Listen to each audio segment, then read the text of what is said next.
আসসালামু আলাইকুম বন্ধুরা, আশা করি সবাই ভালো আছেন, সুস্থ আছেন। আমি মোহাম্মদ জুবাইর হোসেন আপনাদের মাঝে নতুন একটি ওয়ার্ডপ্রেস টিউটোরিয়াল নিয়ে হাজির হয়েছি। আজকের টিউটোরিয়ালটিতে আমরা দেখব যে কিভাবে একটি WordPress live website completely delete করতে হয়। Alright, so let's get started.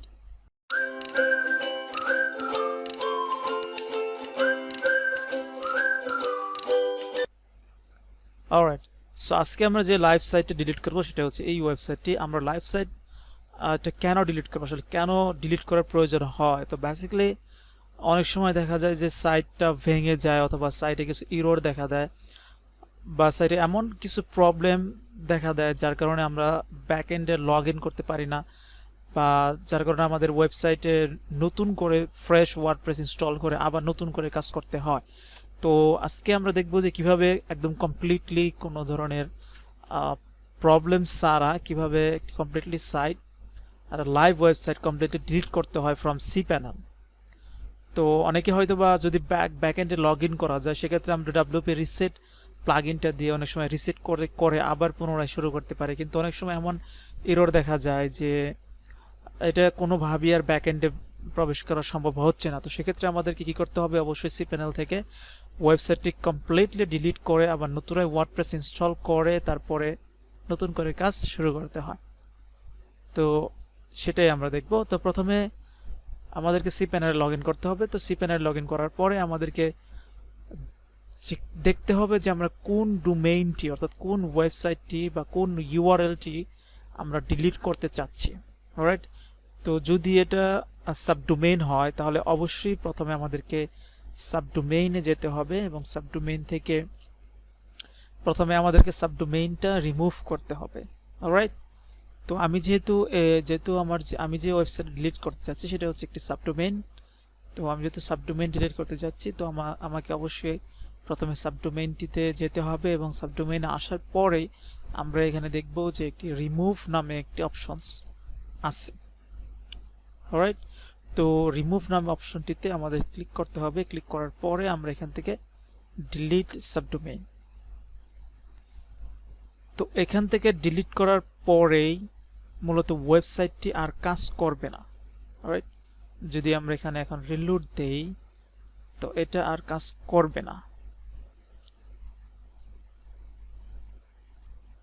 Alright, তো এটা হয়তোবা কেস ধরে আছে যার কারণে সাইটটা এখনো ডিলিট হয় নাই।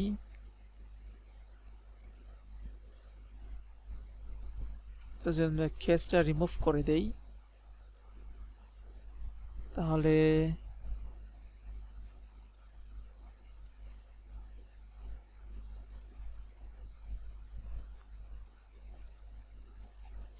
অলরাইট, তো আমরা ব্যাকএন্ড থেকে যদি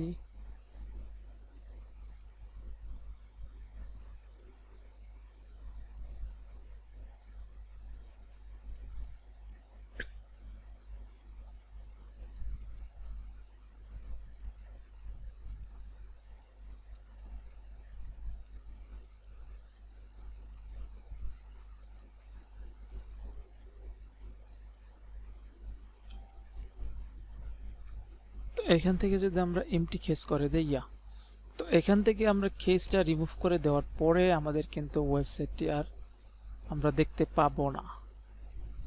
ওকে, তো আসলে ওয়েবসাইটে কেস থাকার কারণে আমরা ওই সময় রিলোড দেওয়ার সাথে সাথে ওয়েবসাইটটি ডিলিট হয় নাই।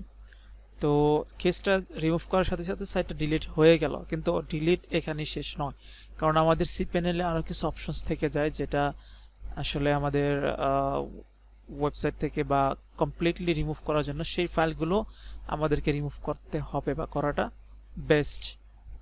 তো সেই ফাইলগুলো কি যদি আমাদের মেইন ডোমেন হয়, অর্থাৎ যদি মেইন ডোমেন রিমুভ করতে চাই তাহলে সেক্ষেত্রে আমাদের আর সাবডোমেনে যাওয়ার প্রয়োজন নেই। আমাদেরকে যেটা করতে হবে সেটা হচ্ছে আমাদেরকে যেতে হবে ওয়ার্ডপ্রেস ম্যানেজার বাই সফটওয়্যার।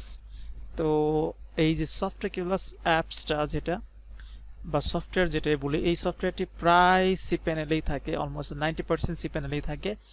কিছু কিছু Cpanel আছে যে Cpanel-গুলোতে সফটওয়্যার থাকে না, তারা ডিরেক্ট অন্য কোনো সফটওয়্যার ইউজ করে ওয়ার্ডপ্রেস ইনস্টল করতে দেয় আসলে। তো আমরা সফটওয়্যার যেহেতু এখানে আছে, সফটওয়্যার ক্লিক করার পরে আমরা আমাদেরকে যেতে হবে হচ্ছে এই আইকনটিতে, অর্থাৎ অল ইনস্টলেশনস যে আইকনটা, সেই আইকনে ক্লিক করতে হবে। সেই আইকনে ক্লিক করার পরে আমাদের যে ডোমেইনটা, সেই ডোমেইনটা দেখতে হবে এখানে আছে কিনা।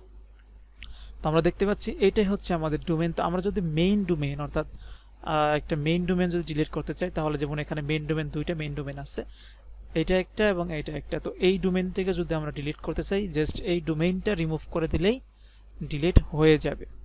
অলরাইট, তো এখান থেকে যদি আমরা ডিলিট অপশনে ক্লিক করি বা রিমুভ অপশনে ক্লিক করি, তাহলে এটা ডিলিট হয়ে যাবে। তো আমি যেহেতু ব্লক সাইট অর্থাৎ এই সাবডোমেইনটা ডিলিট করতে যাচ্ছি, তো সেক্ষেত্রে আমি ডিলিট বা রিমুভ অপশনে ক্লিক করছি এবং ক্লিক করার পর এখান থেকে রিমুভ ইনস্টলেশন, তো এখান থেকে এটা রিমুভ হয়ে যাবে।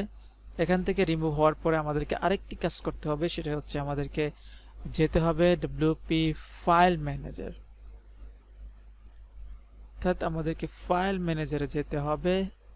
আমরা যদি আবার cPanel-এর হোম পেজে যাই, হোম পেজ থেকে আমাদেরকে যেতে হবে ফাইল ম্যানেজার। তো ফাইল ম্যানেজার থেকে আমাদেরকে আমাদের যে সাবডোমেইনের যে ফোল্ডার, সেই ফোল্ডারটি আমাদেরকে খুঁজে বের করতে হবে। যদি সেই ফোল্ডারটি এখানে থাকে, তাহলে এখান থেকেও সেই ফোল্ডারটি ডিলিট করে দিতে হবে। তো আমরা দেখতে পাচ্ছি যে ওয়ার্ডপ্রেস এবং সাবডোমেইন ডিলিট করার সাথে সাথে এখান থেকে ফোল্ডারটিও চলে গিয়েছে। যদি চলে না যায়, অনেক সময় চলে যায় না, অনেক সময় ফোল্ডারটি এখানে থেকেই যায়। তো সেক্ষেত্রে আমাদেরকে এখান থেকে ফোল্ডারটি ডিলিট করে দিতে হবে। সাপোজ যদি আমরা এই ফোল্ডার ডিলিট করতে চাই, তাহলে আমাদের এই ফোল্ডারে রাইট ক্লিক করতে হবে। রাইট ক্লিক করার পরে ডিলিট অপশনে ক্লিক করলে এটা ডিলিট হয়ে যাবে। Alright, so that's it. এভাবেই একটি ওয়ার্ডপ্রেস ওয়েবসাইট, যেটা লাইভ ওয়েবসাইট কমপ্লিটলি ডিলিট করতে হয়, এবং পরবর্তীতে যদি আমরা আবার ইনস্টল করতে চাই, যদি সেটা মেইন টু মেইন হয়, তাহলে কিভাবে ইনস্টল করতে হয় সেটা দেখার জন্য আমার চ্যানেলে আগে একটি ভিডিও ক্রিয়েট করা আছে। ওয়ার্ডপ্রেস ওয়েবসাইট ডেভেলপমেন্ট সিরিজের প্রথম বা দ্বিতীয় অথবা তৃতীয় ভিডিওটি আপনারা দেখে আসতে পারেন, কিভাবে cPanel-এ ওয়ার্ডপ্রেস ইনস্টল করতে হয়। অলরাইট, তো আজকের ভিডিও এই পর্যন্তই। নেক্সট ভিডিও পাওয়া পর্যন্ত সবাই ভালো থাকবেন, সুস্থ থাকবেন, এবং সাবস্ক্রাইব, লাইক, শেয়ার এবং কমেন্ট করে আমার পাশে থাকবেন।